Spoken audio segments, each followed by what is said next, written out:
I love hearing Kobe Bryant stories. Obviously, he's such a legend, icon, titan of the game. So let's have some story time.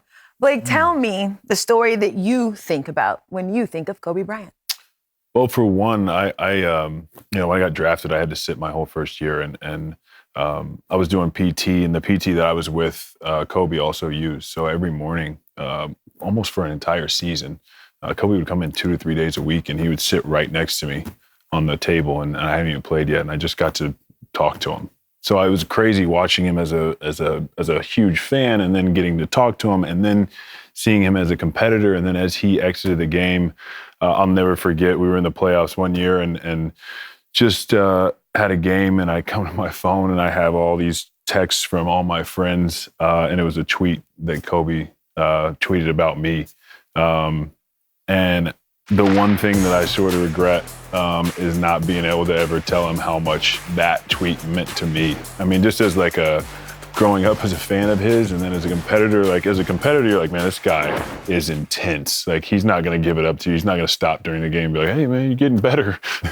So to be able to see that for me, it gave me so much confidence the rest of that season, the rest of my career, just knowing that somebody who worked incredibly hard and was always striving to make his game better, recognized that in me, and it's something I'll never forget. I love that. What a great tweet. And just, being in all that, something like Kobe Bryant is like, he knows me. Yeah. He's watching my game. Just as good as getting the win, to be honest.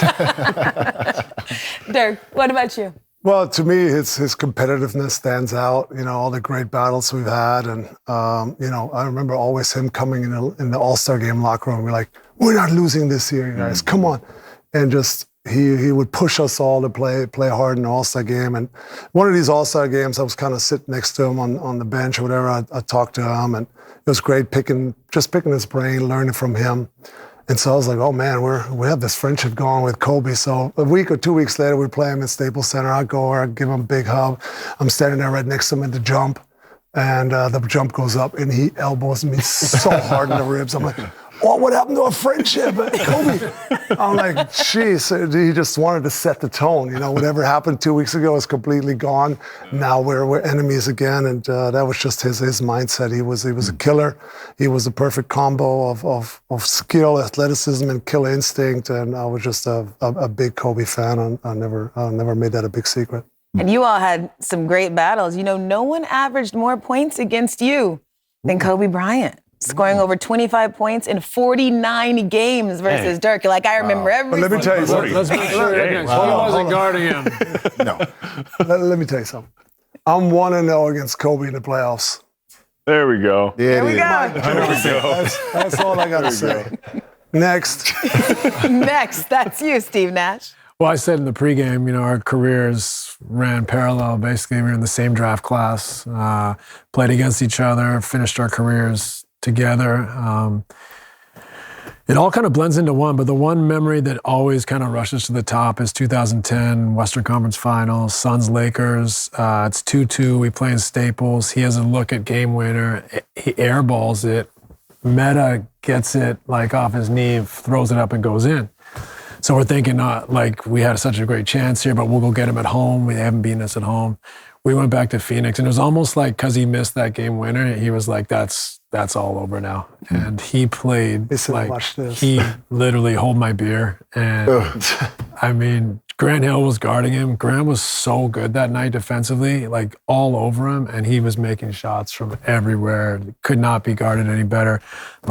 28-foot shots with Grant all over him, off the dribble. And I literally took my hat off right there and was like, this guy's unbelievable. I always wonder, does it make a defender feel better if you play good defense and still got your ass cooked? Or does it make you feel better as a defender? Was like, I was there for all 55 of them things. It was hard for him to get them off. It's better than getting crossed over and dunked on every play. Yeah. I mean, but that was my point, is you couldn't have done any better. He was played so well defensively, and it just didn't matter. It's just there's nothing you can do. That's how good he was and how competitive he was. Was that the game he hit that crazy one in front of your bench that you slapped Alvin Gentry. Yeah. Yeah. Gave him a little love tap. Cup to- Being a defensive guy doesn't make us feel any better. I'm just letting you know. Yeah. Just because Dirk cooked me for 40 and I contested all 40 of them don't make me sleep better at night. It doesn't make me sleep better at night.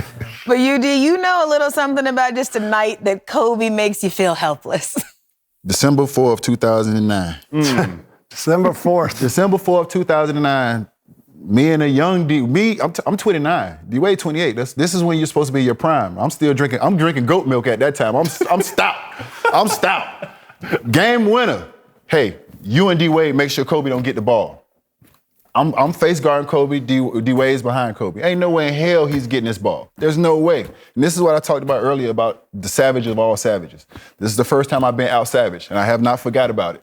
He threw my ass out the way. He shook D-Wade, got the ball, gamed us off the wrong leg going the wrong way, and that was it. And I had never felt so taken advantage of in my life.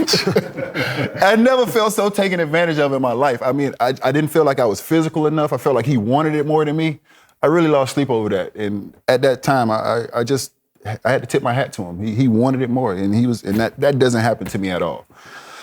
King Savage. I had to give it to him. We may need to get a therapist in here. No, please. Listen. He's got the date. And D-Wade, don't let me forget about it. You were supposed to make sure he didn't catch it. Well, as you can see, there are many dates that we have circled on our calendar that bring memories of Kobe Bryant, but we celebrate the 20th anniversary of one of the most iconic moments in sports, his 81-point game. And just so you know, he had 8 game-winning buzzer beaters in his career, tied for second most in NBA history. And you and Steve know about 2 of those. So that doesn't make us feel better at all, but thank you. Yes, Kobe, he will absolutely live forever.